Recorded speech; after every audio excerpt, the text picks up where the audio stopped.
சிலராக ஆண்டவருடைய வார்த்தையை கேட்கும்படியாக ஆண்டவர் நமக்கு கிருபை செய்திருக்கிறார். அதற்காக நாம் நன்றி செலுத்துவோம். நமக்கு பரிசெய்யப்பட்ட ஒரு பகுதி தான். திரும்பமாக நம்முடைய வாழ்க்கையிலே நாம் நினைப்பூட்டிக் கொள்வோம். நியாயாதிபதிகளுடைய புஸ்தகம் 6வது அதிகாரம் 12வது வசனத்தை நாம் வாசிப்போம். நியாயாதிபதிகளின் புஸ்தகம் 6வது அதிகாரம்.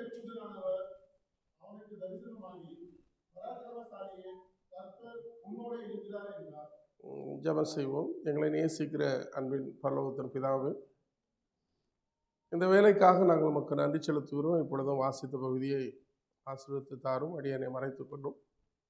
ஏற்ற வார்த்தைகளை வெளிப்படுத்தும்.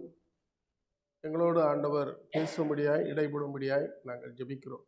இயேசு கிறிஸ்துவின் நாமத்தினால் ஜெபிக்கிறோம் அன்பின் பரம தகப்பனே, ஆமென். இங்கே பராக்கிரமசாலியே கர்த்தர் உன்னோடு இருக்கிறார் என்றார். இந்த வார்த்தை அங்கே கர்த்தருடைய தூதனானவர் கிதியோனிடத்தில் சொல்லுகிற ஒரு வார்த்தையை தான் நாம் இங்கே பார்க்கிறோம். அவர் அங்கே என்ன சொல்லுகிறார் என்று சொன்னால், கர்த்தர் உன்னோடு இருக்கிறார். அது எந்த காலத்தில் என்று சொல்லி முந்தைய பகுதிகளிலே பார்க்கும் பொழுது, அந்த முதல் வசனத்திலே பார்க்கும் பொழுது, பின்னும் இஸ்ரவேல் புத்திரர் கர்த்தரின் பார்வைக்கு பொல்லாப்பானதை செய்தார்கள். அப்பொழுது கர்த்தர் அவர்களை 7 வருஷம் மீதியானியரின் கையில ஒப்பு கொடுத்தார் என்று சொல்லி அங்கே பார்க்க. இங்கே கர்த்தர் உன்னோடு கூட இருக்கிறார் என்று அங்கே கர்த்தருடைய தூதன் கிதியோனிடத்தில் சொல்லும் பொழுது, அவருடைய நிலைமை, அவர்கள் மீதியானர் இடத்துல அவர்கள் அடிமைப்பட்டவர்களாய், இல்லை அவர்களுக்கு கப்பம் கட்டக்கூடியவர்களாய், இல்லை அவர்களுக்கு அடிமைகளாய் அங்கே மீதியான இடத்துல அப்படிப்பட்ட நிலைமையிலே அங்கே இஸ்ரவேலர்கள் அங்கே காணப்பட்டார்கள் என்று சொல்லி அங்கே வேதம் நமக்கு ஆரம்பிக்கிறதை பார்க்கிறோம்.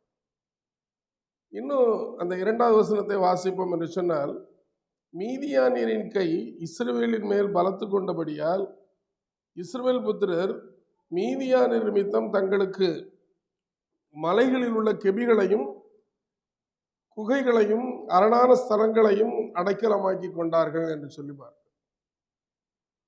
அவங்க எங்க குடியிருந்தார்கள் என்று சொல்லி பார்க்கும் பொழுது, அவர்கள் கிராமங்களிலே, பட்டணங்களிலே, வீடுகளிலே அவர்கள் குடியிருந்தார்களா என்று சொல்லி பார்த்தா அங்கே இல்லை. அவங்க இருந்த இடம் அங்கே சொல்லப்பட்டிருக்கிறதை நான் பார்க்கிறேன். மலைகளில் உள்ள கெபிகளிலே இருந்தார்கள்.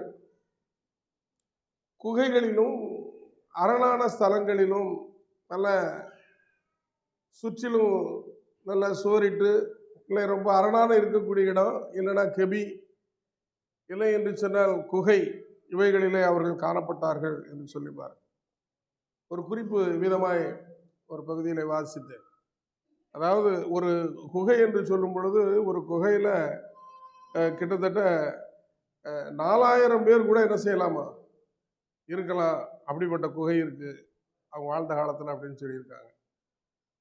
4000 பேர் அவர்கள் குகையில் அங்கே அவர்கள் என்ன செஞ்சாங்க, நான் இருக்கக்கூடிய இடமா அது இருந்துச்சு அப்படிலாம் சொல்லப்பட்டிருக்கு. அப்போ இவர்கள் அங்கே தன்னுடைய பட்டணங்களை விட்டு, கிராமங்களை விட்டு அவர்கள் அங்கே குகையில அவர்கள் வாசம் பண்ணினார்கள். சரி, ஆனால் இங்கே கிதியோனுடைய நிலைமை அங்கே எவ்விதமாக காணப்பட்டது என்று சொல்லி பார்க்கும் பொழுது, அங்கே அவன்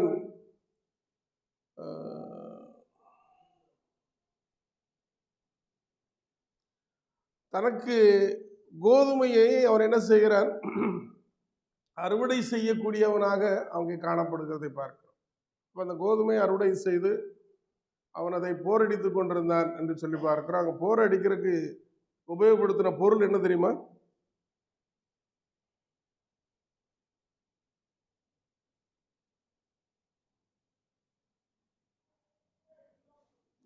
என்னது?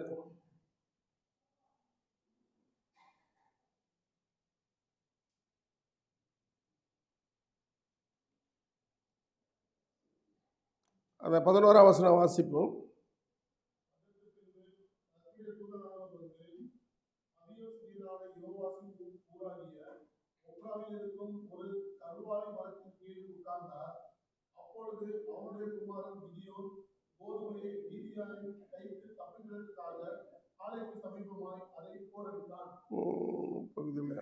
சரி, இங்க ஆலைக்கு அவன் சமீபமாக அதை போரடித்துக் கொண்டிருந்தான். ஒரு பகுதியிலே பார்க்கும் பொழுது கோலினால் அதை அடித்துக் கொண்டிருந்தான் அப்படின்னு சொல்லி ஒரு வசனம் பார்த்தோம். அப்போ அதை ஏன் அதை உங்களுக்கு சொல்றேன் அப்படின்னு சொன்னா, அவன் மிகுதியான தானியங்களை அவர் போரடித்து கொண்டிருந்திருப்பார் என்று சொன்னால் அங்கே ஏதாவது மிருகங்களை வைத்து இல்லை ஆடு மாடுகளை மேய்த்து என்ன செய்திருக்கலாம், போரடித்து கொண்டிருக்கலாம். ஆனால் அவன் ஒரு கோலினால் தட்டி எடுப்பதை போல ஒரு சிறு கொஞ்சமாக தான் என்ன செய்திருக்கிறார், அவர் அங்கே போரடித்து கொண்டிருந்த அந்த நிலைமையை பார்க்க. அப்ப இவருடைய நிலைமை எவ்விதமாக இருந்தது என்று சொன்னால், அங்கே மீதியானியருக்கு பயந்து அவன் கொஞ்சமாய் அங்கே அதை தான் பற்றிக்கொள்ள வேண்டும் என்று சொல்லி அதை போரடிக்கக்கூடிய ஒரு மனுஷனாக இங்கே கிதியோன் அங்கே காணப்படுகிறதை பார்க்கிறோம். அவன் பயந்த நிலைமையிலே மீதியானியருக்கு பயந்து எப்படியாவது இந்த கோதுமையை தப்புவிக்க வேண்டும் என்று சொல்லி பயந்து அவன் என்ன போரடித்து கொண்டு எடுத்துக்கொண்டு போகணும் தானியத்தை என்று சொல்லி போரடிக்கிற நிலைமையில அங்கே கிதியோனுடைய நிலைமையை நாம் பார்க்கிறோம். அப்போ அங்கே பயந்து இருக்கிற அந்த தேசத்தினுடைய மக்களை குறித்து பார்க்கும் பொழுது அவர்கள் மிகவும் பயந்து இருக்கிறாங்க. அவர்கள் தங்கக்கூடிய இடம் கெபிகளிலே அவர்கள் தங்கி கொண்டிருக்கிறார். ஆனால் கர்த்தருடைய தூதனானவர் அங்கே கிதியோனிடத்திலே வந்து சொல்லும் பொழுது, பராக்கிரமசாலியே, கர்த்தர் உன்னோடு கூட அங்கே இருக்கிறார் என்று சொல்லி அங்கே சொல்லுகிறதை நாம் பார்க்கிறோம். தொடர்ந்து அவர்கள் கர்த்தருடைய தூதனிடத்தில் அநேக காரியங்களை குறித்து அவர் பேசி கொண்டிருக்கிறதை நாம் பார்க்க முடியும். எங்களை ஏன் ஆண்டவர் கைவிட்டார், நாங்கள் ஆண்டவர் எங்களோடு கூட இருந்தால் நாங்கள் எங்களுக்கு ஏன் இவைகளெல்லாம் நேரிடணும் என்று சொல்லி அநேக காரியங்களை குறித்து அங்கே அவர் பேசி கொண்டிருக்கிற சம்பாஷணைகள் தொடர்ந்து நமக்கு அது வேதத்தில் நமக்கு சொல்லப்பட்டிருக்கிறதை அங்கே நாம் பார்க்க முடியும். அப்போ இங்கே ஆண்டவர் சொல்லுகிறார், அங்கே கர்த்தருடைய தூதன் சொல்லுகிறார், அவனை அழைக்கும் பொழுதே பராக்கிரமசாலியே என்று சொல்லி அங்கே அழைக்கிறதை பார்க்கிறோம். ஆனால் அந்த பராக்கிரமசாலி எப்படி இருக்கிறார், அங்கே பயத்தோடு அங்கே போரடிக்கக்கூடிய நிலைமையிலே அங்கே காணப்படுகிறதை நாம் பார்க்கிறோம். அவர் சொல்லுகிற அந்த வார்த்தை, கர்த்தர் அங்கே கிதியோனோடு கூட இருக்கிறார் என்று சொல்லி அங்கே அவனுக்கு நினைப்பூட்டுகிறதை நாம் பார்க்கிறோம். கர்த்தர் அவனோடு கூட அங்கே இருக்கிறார். வேதத்துல ஆண்டவரோடு கூட இருந்த மனுஷர்கள் அநேக நமக்கு வேதத்தில் சொல்லப்பட்டிருக்கிறார். கர்த்தர் யோசேப்போடு கூட இருந்தார் என்று சொல்லப்பட்டிருக்கிறார். அவன் காரிய சித்தி உள்ளவனாய் அவன் காணப்பட்டான். அங்கே எஸ்ராவுடைய நாட்களில் கர்த்தர் அங்கே எஸ்ராவோடு கூட இருந்தார் என்று சொல்லி நமக்கு வேதம் அங்கே சொல்லுகிறதை நாம் பார்க்கிறோம். இப்படி அநேக ஆண்டுடைய பிள்ளைகள் அங்கே கர்த்தர் அவர்களோடு கூட இருந்ததினாலே அநேக காரியங்களை அவர்கள் செய்தார்கள் என்று சொல்லி நமக்கு சொல்லப்பட்டிருக்கிறது. கர்த்தர் யோசேப்போடு கூட இருந்ததினாலே அந்த தேசத்தினுடைய அவன் அதிபதியாக அங்கே 2வது அதிபதியாக அவன் மாற்றப்படுகிறதை நான் பார்க்க முடியும். கர்த்தர் அங்கே தாவீதோடு கூட அங்கே கர்த்தர் இருந்தார் என்று சொல்லி பார்க்கிறோம். ஆடுகளை மேய்த்து கொண்டிருந்த அந்த தாவீது, மெய்ப்பனாக இருந்த தாவீது, இல்லை ஒரு சிறிய குடும்பத்தில் மிகவும் சிறியவனாக காணப்பட்ட அந்த தாவீது இளைஞன் என்று சொல்லப்பட்டிருக்கிறது. ஆனால் அங்கே அவன் தேசத்தினுடைய ராஜாவாக அங்கே மாற்றப்படுகிறதை நாம் பார்க்கிறோம். இங்கே கர்த்தர் அங்கே கிதியோனோடு கூட, கர்த்தர் உன்னோடு கூட கிதியோனோடு கூட அங்கே இருக்கிறார் என்று சொல்லி அங்கே நினைப்பூட்டப்படுகிறதை நாம் பார்க்கிறோம். அப்ப நம்முடைய வாழ்க்கையில ஆண்டவர் நம்மோடு கூட அங்கே இருந்தால் நம்ம என்ன செய்ய முடியும், எதையும் நம்முடைய வாழ்க்கையில நாம் செய்ய முடியும். அது நமக்கு அநேகர் சொல்ல முடியும். அநேகர் நம்முடைய வாழ்க்கையில கர்த்தர் என்னோடு கூட இருக்கிறார், இல்லை ஆண்டவர் என்னோடு கூட இருந்ததினால்தான் நான் இப்படி இருக்கிறேன் என்று சொல்லி அநேக காரியங்களை குறித்து நம்மால் சொல்ல முடியும். ஆண்டவர் என்னோடு இல்லை அப்படின்னு சொன்னா நீங்கள் அநேகர் சொல்லலாம், ஆண்டவர் என்னோடு கூட இல்லைன்னா நான் எப்படி இருந்திருப்பேன். நான் சொல்ல முடியும், ஆண்டவர் என்னோட கூட இல்லை என்று சொன்னாலும் எப்படி இருந்திருப்பேன், இருப்பானான்னு தெரியாது. இப்படி நம்ம அநேகர் சொல்ல முடியும், ஆண்டவர் என்னோட கூட இல்லை என்று சொன்னால் எப்படி என்னுடைய வாழ்க்கை இருக்கும், இல்லை எப்படி இருந்திருப்பேன். ஆண்டவர் என்னோட கூட இருப்பதினாலே இந்த நாளிலே உங்கள் மத்தியிலே இருக்கிறேன் என்று சொல்லி நான் தைரியமாக சொல்ல முடியும். அப்படி உங்களிலும் நீங்களும் அநேக விதமாய் சொல்ல முடியும். அப்ப இங்கே கிதியோனோடு கூட அங்கே ஆண்டவர் இருக்கிறார், கர்த்தர் அங்கே கர்த்தர் உன்னோடு கூட இருக்கிறார் என்று சொல்லி அங்கே கர்த்தருடைய தூதன் அங்கே கிதியோன் இடத்துல சொல்லுகிறதை நாம் பார்க்கிறோம். அப்ப ஆண்டவரோடு கூட அங்கே ஆண்டவர் அங்கே கிதியோனோடு கூட இருந்ததினாலே கிதியோன் சாதித்த அநேக காரியங்கள் நமக்கு பின்னாலே அங்கே சொல்லப்பட்டிருக்கிறதை நாம் பார்க்கிறோம். இரண்டாவது அவனுக்கு ஒரு வார்த்தை சொல்லப்படுகிறது, 14வது வசனம்.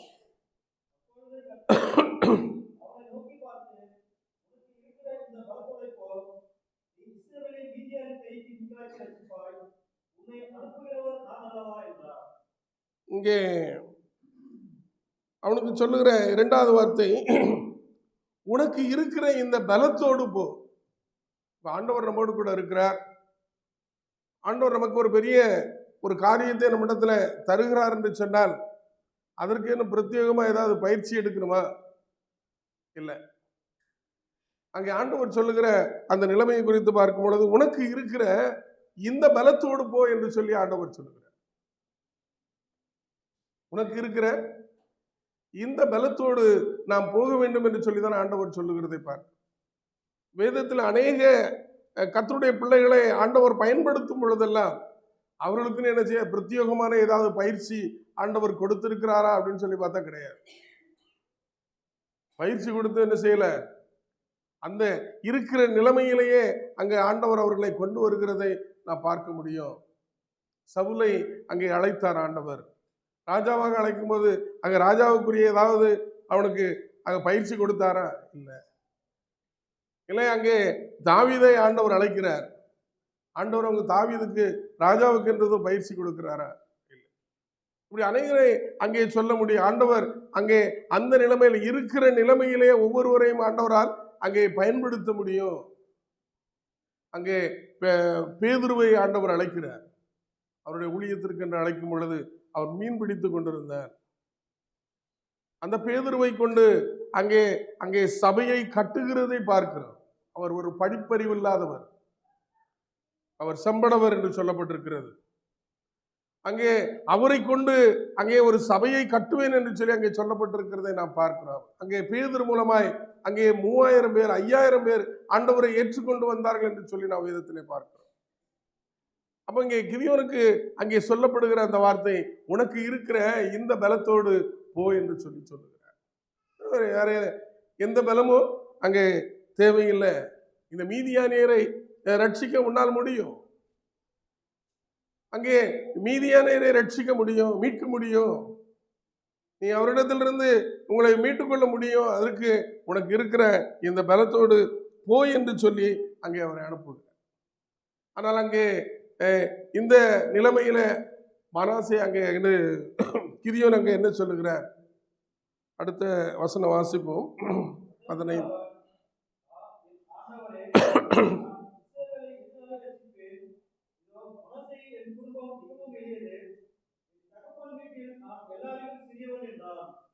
நீங்க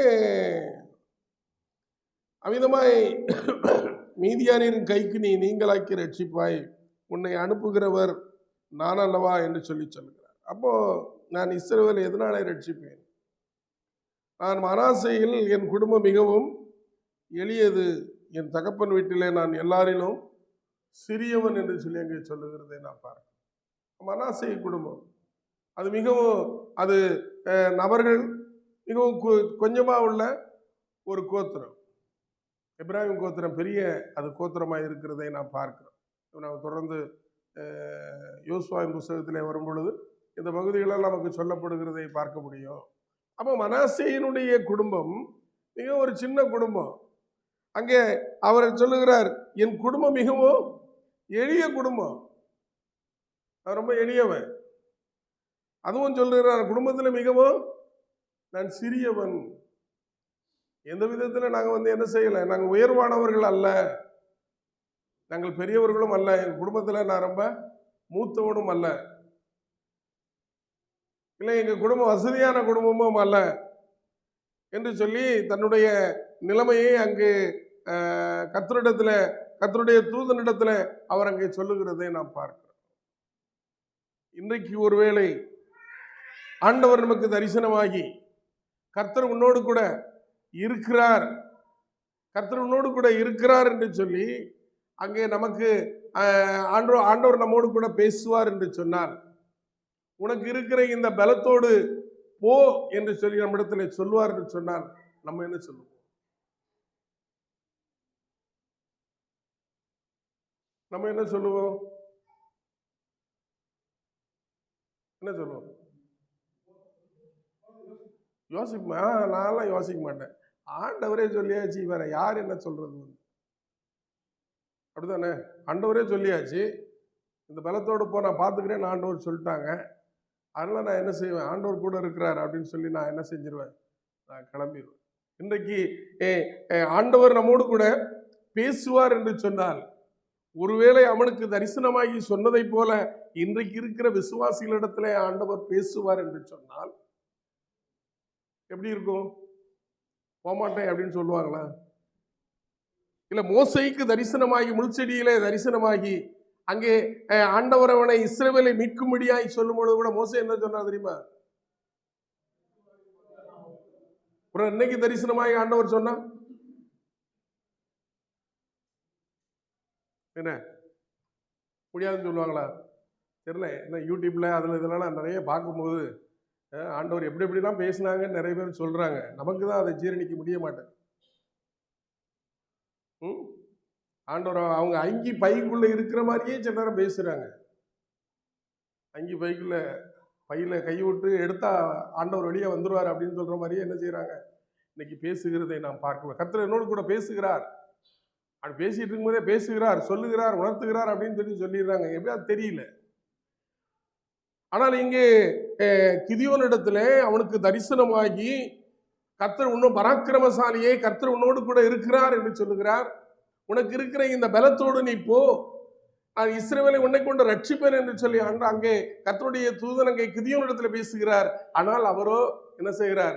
அங்கே செல்ல தயங்குகிறதை நாம் பார்க்கிறோம். ஆண்டுடைய பணிக்காய் இல்லை, கர்த்தருடைய பணிக்காய் இல்லை, ஆண்டுடைய வேலைக்காய் இல்லை, ஆண்டவர் ஒரு வேலையை செய்யும்படியாய் அவர்களை அழைக்கும் போது கூட அதை ஏற்றுக்கொள்ள அங்கே தயங்குகிறதை நாம் பார்க்கிறோம். திரும்ப சொல்றார், அவர் அங்கே பலப்படுத்துகிறதை பார்க்கிறோம். அதற்கு கர்த்தர், நான் உன்னோட கூட இருப்பேன், ஒரு மனுஷனை முறியடிப்பது போல நீ மீதியானியரை முறியடிப்பாய் என்று சொல்லி ஆண்டவர் சொல்லுகிறார். எப்படி பாருங்க, ஒரு மனுஷனை மேற்கொள்வதை போல, முறியடிப்பதை போல அங்க என்ன செய்வாய்? நீ முறியடிப்பாய். அப்பவும் அங்க கிதியோன் அடுத்தாப்புல என்ன கேட்டார் தெரியுமா? வாசிப்போம் 17வது வசனம்.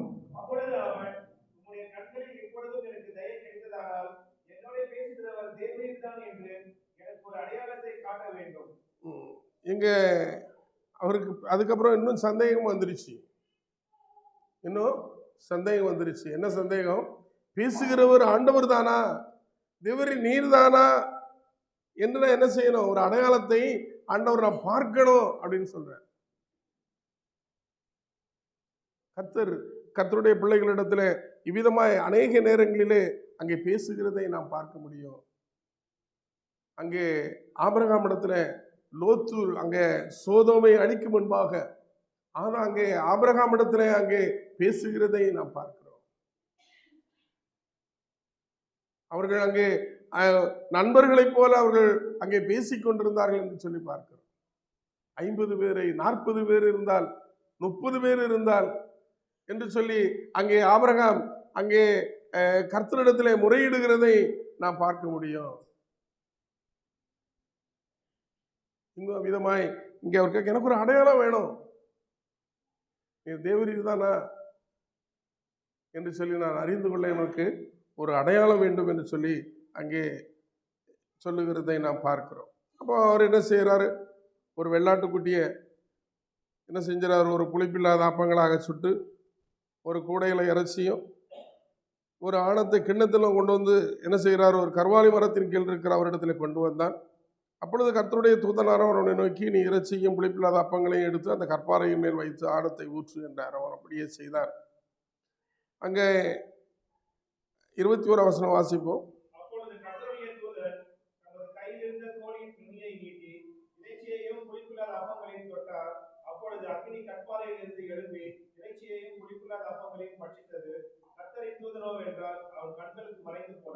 இங்கே இவ்வளவு நேரம் பேசிட்டு இருந்த ஆண்டவர் அவைகளை அங்கே அந்த பட்சித்து அந்த கொடுத்து கொண்டு வந்த எல்லா பொருட்களையும் ஆகாரங்களை பட்சித்து அவர் அங்கே மறைந்து போனார் என்று சொல்லி அங்கே சொல்லப்பட்டிருக்கிறார். அப்படி சொல்லப்பட்ட மாத்திரத்தில் அவர் அங்கே அவனுடைய நிலைமை எவ்விதமாக இருந்தது என்று சொன்னால், அப்பொழுது கிதியோன், நான் கர்த்தருடைய தூதன் என்று கண்டு, ஐயோ கர்த்தரால் ஆண்டவரே, நான் கர்த்தருடைய தூதனை முகமுகமாய் கண்டேன் என்றார். அதுக்கு கர்த்தர், உனக்கு சமாதானம், பயப்படாதே, நீ சாவதில்லை என்று சொன்னார். அப்போ அவ்விதமாய் அங்கே கிதியோனை ஆண்டவருடைய பணியை செய்யும்படியாக, இல்லை கர்த்தருடைய வேலைக்காய் அங்கே ஆண்டவர் அங்கே அழைக்கிறதை நாம் பார்க்கிறோம். அப்போ அதற்கு முன்பாக அவனுக்கு ஒரு பலிபீடத்தை ஆண்டவருக்கென்று அவன் கட்டி, அதற்கு யெகோவா ஷாலோம், கர்த்தருக்கு சமாதானம் என்று சொல்லி பெயரிட்டு அங்கே ஒரு பலிபீடத்தை கட்டுகிறதை பார்க்கிறோம். அவன் பலிபீடத்தை கட்டின பின்பாக ஆண்டவர் அவனுக்கு ஒரு வேலையை கொடுக்கிறார். என்ன வேலை அப்படின்னு சொன்னால், முதல்ல தேசத்தில் அங்கே சுத்திகரிக்க வேண்டும் என்று சொல்லி அவனுக்கு ஒரு வேலையை கொடுக்கிறதை நான் பார்க்கிறேன். அவனுடைய தகப்பன் வீட்டில் அந்த பாகாலுக்கு என்று வழிபடக்கூடிய அந்த தோட்டங்களை எல்லாம் அவர் என்ன செய்யணும், வெட்டணும். அவனுடைய காளைகளை கொண்டு ஆண்டவருக்கு என்ற அந்த இடத்துல பலியிடணும் என்று சொல்லி அங்கே சொல்லப்பட்டிருக்கிறதை பார்க்க முடியும். அவர் விதமாய் சொல்லும் பொழுது அந்த வார்த்தைக்கு அப்படியே அங்கே கிதியோன் கீழ்ப்படுகிறதை நாம் பார்க்கிறோம். ஒரே ஒரு காரியம் மாத்திரம் அவர் சொல்லும்போது சொல்லுவார், அங்கே ஜனங்களுக்கு பயந்ததினாலே அதை என்ன செய்யலாம, பகலிலே செய்யாமல் இரவிலே அந்த காரியத்தை செய்தான் என்று சொல்லி நமக்கு வேதத்தில் சொல்லப்பட்டிருக்கிறதை பார்க்க. அவன் அவ்விதமாக அந்த தேசத்தில் அங்கே பாகாலுடைய தோப்புகளை தன்னுடைய குடும்பத்திலே இருந்த அந்த தோப்பை என்ன செய்தான், முதலாவது அவன் அங்கே அதை வெட்டி போட்டு எரிக்கிறதை நாம் வேதத்தில் நாம் பார்க்கிறோம். திரும்பவும் ஆண்டவரோட ஒரு பெரிய வேலைக்காக ஆண்டவரை அழைக்கிறதையும் நாம் பார்க்கலாம். அப்படி அழைக்கும் பொழுது கூட அவன் அந்த ஆண்டவர் தேவரீர் தானா என்னை இந்த வேலைக்கு அழைக்கிறீர் என்று சொல்லி என்ன செய்யறாரு, ஆண்டவர்கிட்ட அவன் அடையாளத்துக்காக கேட்கிறதை பார்க்க முடியும். அவன் கேட்கும் பொழுது அதை மட்டும் வாசித்து அடுத்த பகுதிக்கு கடந்து போவோம்.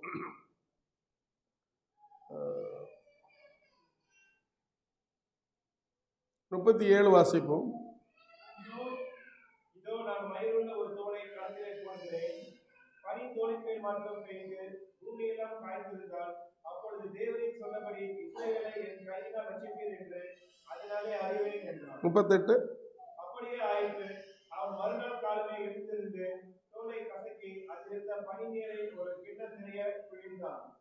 இங்கே முதலாவது பார்க்கும் பொழுது அங்க தோல்ல மாத்திரம் அங்கே பனி பெய்திருக்க வேண்டும் என்று சொல்லி ஆண்டவரிடத்துல கேட்கிறார். அப்போ அதே போல என்ன செய்யப்பட்டது, அங்கே தோல் மாத்திரம் பனியினால் நினைந்திருது, அதை கசக்கி ஒரு கிண்ணம் நிறைய தண்ணி எடுத்தான் அப்படின்னு சொல்லி. திரும்பவும் ஒரு சந்தேகம், எப்படிப்பட்ட ஒருவேளை யாராவது தோல்ல வந்து தண்ணி ஊற்றிட்டு போயிருப்பாங்கன்னு நினைச்சாரு, நம்ம தெரியல. இப்போ சொல்றாரு, தோல்ல மாத்திரம் என்ன செய்யக்கூடாது, தோல்ல மாத்திரம் பனி இருக்கக்கூடாது, சுத்தி வர என்ன செய்திருக்கணும், பனி பெய்திருக்கணும் அப்படின்னு சொல்றாரு. இது கொஞ்சம் கடினமான காரியம், ஏன்னா சந்தேகம் வராது இல்லையா. இப்போ சுத்தி வர மழை பெஞ்சிருக்கு, ஒரு துணி மட்டும் இடையில காயாம இருக்குன்னா அவர் கேட்கிறாரு. சரி, அப்ப அங்கே அதை ஆண்டவர் அங்கே அதை அவிதமாய் தோல் மாத்திரம் காய்ந்திருந்தது என்று சொல்லி பார்க்கிறோம். அப்பொழுதுதான் இவருக்கு என்ன செய்யறது, கர்த்தர் நம்மை அங்கே அழைத்து ஆண்டவருடைய பணிக்கு பயன்படுத்துகிறார் என்று சொல்லி அங்கே முன்னேறி வருகிறதை நாம் பார்க்கிறோம். அப்போ இந்த கிதியோனுடைய வாழ்க்கையில செய்த மிகப்பெரிய அந்த காரியம் என்ன என்று சொன்னால் நமக்கு தெரியும். அங்கே அந்த மீதியானியரை முறியடிப்பதற்காக இப்ப என்ன செய்யறாரு, தேசம் எங்கும் அநேக அவருடைய கோத்திரங்களுக்கு எல்லாம் என்ன செய்யறாரு, அங்கே சொல்லி விடுறாரு, எல்லாம் வாங்க நம்ம என்ன செய்யணும், மீதியானியரை முறியடிக்க வேண்டும் என்று சொல்லி மனாசே கோத்திரத்துக்கு சொல்றார். இன்னும் சில கோத்திரங்களுக்கு என்ன செய்கிறார், அவர் அங்கே சொல்லி விடுகிறதை நாம் பார்க்க முடியும். அப்போ அவிதமாக எல்லா கோத்திரத்துக்காரும் வந்துட்டாங்க. இப்போ ஆனால் எப்ராஹிம் மட்டும் கூப்பிடல, கடைசியில் அவங்க என்ன செய்யறாங்க, எங்களை கூப்பிடல அப்படின்னு சொல்லி கேட்பதை நாம் பார்க்க முடியும். அப்போ இவங்களெல்லாம் இஸ்ரவேலர்கள் எல்லாரும் வந்துட்டாங்க. அப்போ வந்து அங்கே பார்க்கும் பொழுது அங்கே நிறைய பேர் இருக்கிறாங்க. அப்போ எல்லாரையும் பார்த்துட்டு அங்கே ஆண்டவர் சொல்லுகிறார், இங்கே ஆள் ரொம்ப யுத்தத்துக்கு போறதுக்கு ஆள் நிறையா இருக்கு அப்படின்னு சொல்லி அங்கே சொல்லப்பட்டிருக்கிறார். அப்போ சொல்லும் பொழுது அங்கே சொல்லுகிறார், அதை சொல்ல இதில் பயமா இருக்கு, உங்களுக்கு பீதியா இருக்கு அப்படின்றவங்களாம் என்ன செஞ்சிருங்க, நீங்க போயிடலாம் அப்படின்னு சொல்லி அங்கே கிதியோன் சொல்லுகிறார். அப்படி சொல்லும் பொழுது எத்தனை பேர் திரும்பி போனாங்க தெரியுமா? 22,000 பேர். 3ஆம் வசனத்தில் சொல்லப்பட்டிருக்கிறது. 22,000 பேர் என்ன செஞ்சிட்டாங்க, திரும்பி போயிட்டாங்க. எத்தனை பேர் இருந்தாங்க? 10,000 பேர் மட்டும் என்ன செய்யறாங்க, அங்க மீதியா இருக்கிறதை நாம் பார்க்கிறோம். அப்போ 4ஆம் வசனத்தை வாசிப்போம்.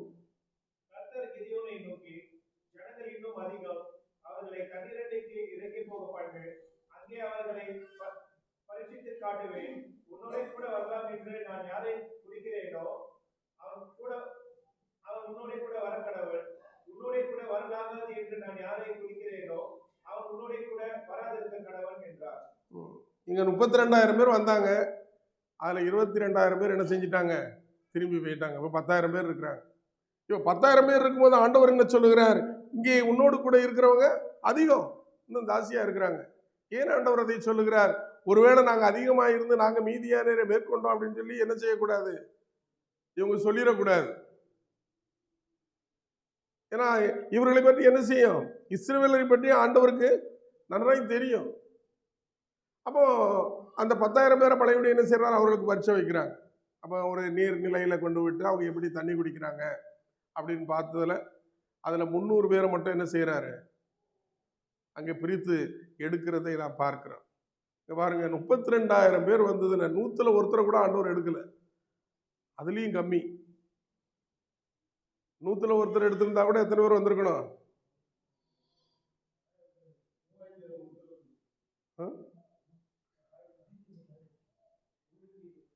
320 பேர் வந்திருக்கணும்.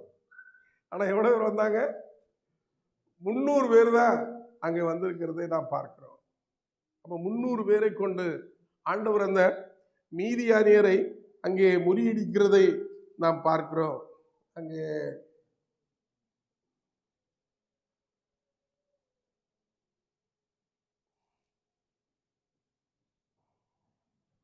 மீதியானிகளை குறித்து அவரிடத்தில் எவ்வளவு ரதங்கள் இருந்ததுன்னு சொல்லி போட்டிருந்து.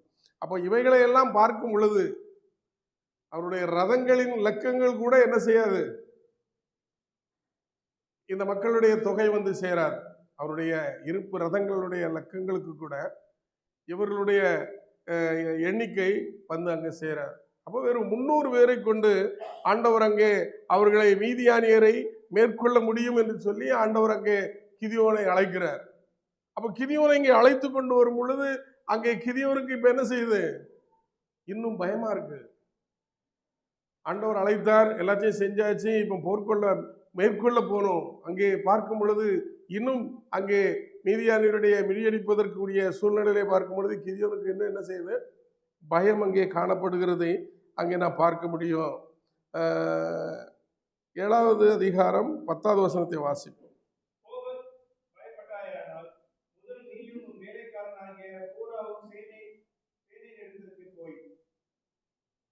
அங்கே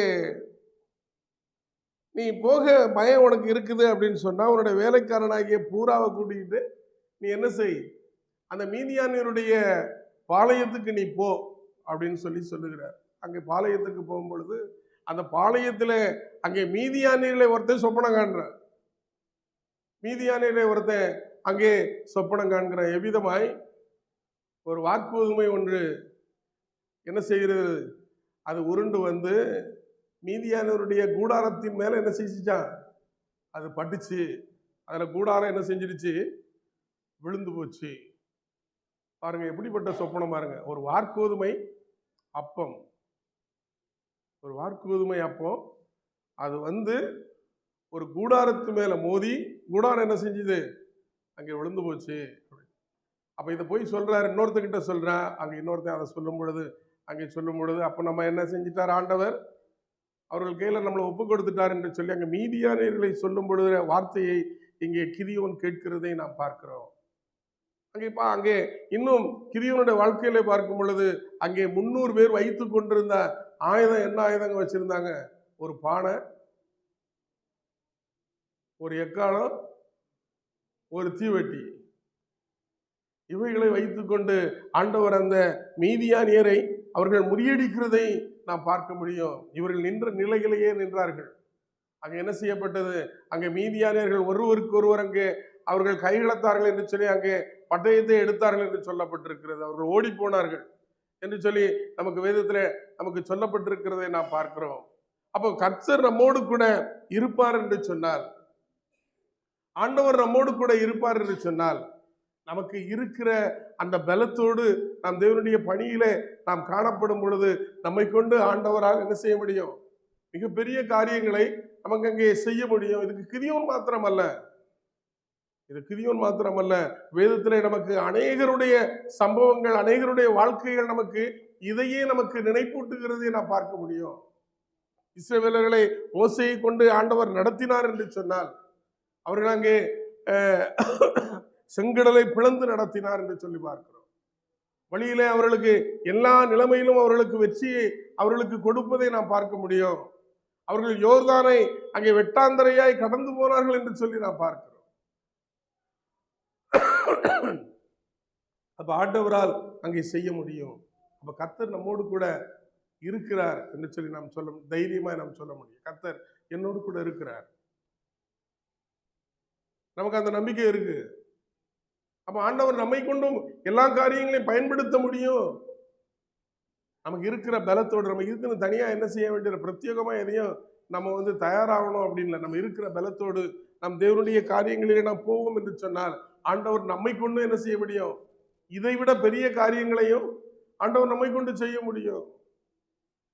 நம்ம நினைக்கிறோம் இதெல்லாம் நம்ம கற்றுக்கொள்ளணும், நிறைய படிக்கணும், அப்பதான் ஆண்டவர் நம்ம பயன்படுத்துவாங்க, ஆண்டவர் அப்பதான் நம்ம பயன்படுத்துவாங்க அப்படிலாம் இல்லை. எல்லாவற்றையும் வேதத்தை கற்றுக்கொள்ள வேண்டியது அவசியம் இல்லை. இதுக்காக நம்ம இன்னும் நிறைய ப்ரிப்பேர் ஆகணும் அப்படி அல்ல. ஆண்டவரிடத்துல நம்மை ஒப்பு கொடுக்கும் பொழுது கர்த்தர் நம்மை கொண்டு எல்லா காரியங்களையும் செய்ய முடியும். நாம் நம்ப வேண்டியது யார? தேவனை, ஆண்டவருடைய நடத்துதலை. எதை கொண்டும் யாரை கொண்டும் ஆண்டவரால் அங்கே செய்ய முடியும். வேலையாண்ட பேசும்போது யாரை கொண்டு பேசினார்? கழுதையை கொண்டு பேசினார். அதைத்தான், எதை கொண்டும் ஆண்டவரால் என்ன செய்ய முடியும்? அங்கே செயல்பட முடியும். கொடுக்காத காக்கா கூட என்ன செய்யும்? அப்பமும் இறைச்சியும் கொண்டு என்ன செஞ்சுதான் கொடுத்தது அப்படின்னு சொல்லி பார்க்கிறோம். எதை கொண்டும் ஆண்டவரால் செய்ய இயலும். அப்ப கிதியோனை கொண்டு, ஒரு எளிய குடும்பத்தில் பிறந்த கிதியோனை கொண்டு ஆண்டவர் மீதியானியரை முறியடித்தார் என்று சொன்னால், கர்த்தர் அவனோடு கூட இருந்தால் எல்லா காரியங்களையும் செய்ய முடியும் என்று சொன்னால், ஆண்டவர் நம்மோடு கூட அங்கே இருக்கிறார். ஆண்டவர் நம்மோடு கூட இருக்கிறார். இன்னைக்கு காலையில் தான் பிரதர் சொல்லும் போது எனக்கு ஒன்று யோசனை வந்தது. சில நேரம் பாட்டு பாடும்போது பின்னால் நான் உட்காந்துட்டு தான் இருப்பேன்.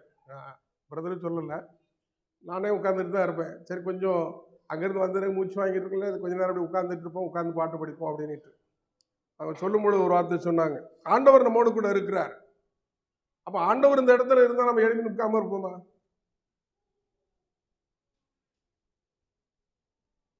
இருப்போமா? ஆண்டவர் இந்த இடத்துல இருந்தா நம்ம எழுப்பி நிற்காம இருப்போமா? நம்மளால முடியாட்டாலும் கண்டிப்பா எழுப்பிடுவோம் இல்லையா? ஒரு கால் தான் இருக்குது அப்படின்னா கூட ஒரு கால் எழுப்பி நிற்போமா இல்லையா? கண்டிப்பா எழுப்பி நிற்போம். இதே போல பிள்ளைங்களெல்லாம் பேச விட்டுட்டு நம்ம அங்கங்க நடக்க விட்டுட்டு இருப்போமா? இருப்போமா? இல்லை, பிள்ளைங்க ஏதாவது பேசட்டும், ஓடி வரட்டும், நம்ம பிள்ளை எங்க நிற்குதுன்னே தெரியாம நம்ம உட்கார்ந்துக்கிட்டு இருப்போமா? இருப்போமா? கண்டிப்பா இருக்க மாட்டோம். நம்ம பிள்ளைங்களை எங்கேயும் போகக்கூடாதுன்னு சொல்லி பக்கத்திலே பிடிச்சு வச்சுக்கிட்டு இருப்போம். இருப்போமா இல்லையா? ஏன் ஒரு கணம் பொருந்தின ஒரு மனுஷன் இங்க வராரு அப்படின்னு சொன்னாலும் எப்படி இருப்போம்? எப்படி இருப்போம்? அவங்க சொன்னாங்க, அடிக்கடி சொன்னாங்க, பின் சவுண்ட் அப்படின்னாங்க. இருப்போமா இல்லையா? அப்ப ஆண்டவர் இருக்கிறார் என்ற அந்த உணர்வு நமக்கு என்ன செய்யுது? அநேக நேரங்களிலே அற்று போகிறது. அதான் உண்மை, அப்படித்தானே? இப்போ ஆண்டவர் நம்மோடு கூட இருக்கிறார், ஓகே, அதையும் அதே நேரத்தில் நம்ம மறந்துடுறோம். உண்மை இயல்பாக தான்.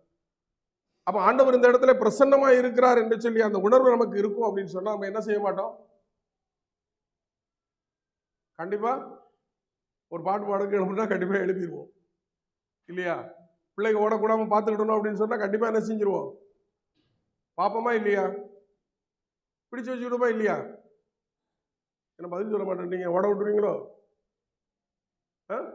அவங்க அடிக்கடி வரும்போது பிள்ளைகளை குறித்து சொல்றாங்க. அதனால நம்ம பெற்றோர்களாகிய நாம் அவைகளை குறித்து நாம் ஜாக்கிரதையாக இருப்போம். கர்த்தர் நம்மோடு கூட இருந்தால், கர்த்தர் நம்மோடு கூட இருக்கிறார் என்று சொன்னால், ஆண்டவர் நம்மை எவ்விதத்திலும் ஆண்டவர் நம்மை பயன்படுத்த முடியும்.